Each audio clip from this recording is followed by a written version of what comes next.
விளக்கமா தெளிவா இந்த ஆர்ப்பாட்ட நிகழ்ச்சியின் வாயிலாக தெளிவா பேசிட்டேன். வேற என்ன இருக்குது?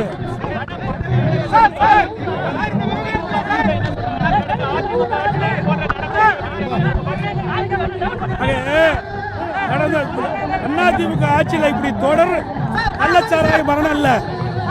இதே விடியா திமுக முதலமைச்சர் திரு ஸ்டாலின் அவர்கள் 2023 அன்று செங்கல்பட்டு மாவட்டம், விழுப்புரம் மாவட்டத்தில் கள்ளச்சாராயம் குடித்து 22 பேர் மரணம் அடைந்தார்கள். அது குறித்து இந்த ஊடகத்திலே பத்திரிகையில் செய்தி வெளியிட்டார். அப்பெல்லாம் என்னென்னலாம் சொன்னார்? ஒவ்வொரு பகுதியிலும் இந்த கள்ளச்சாராயம் ஒழிப்பதற்கு நடவடிக்கை மேற்கொள்ளப்படும், இரும்பு கரம் கொண்டு அடுக்குன்னு சொன்னா என்ன செஞ்சார்? மீண்டும் விலை மதிக்க முடியாத உயிரை பறி கொடுத்ததுதான் மிச்சம்.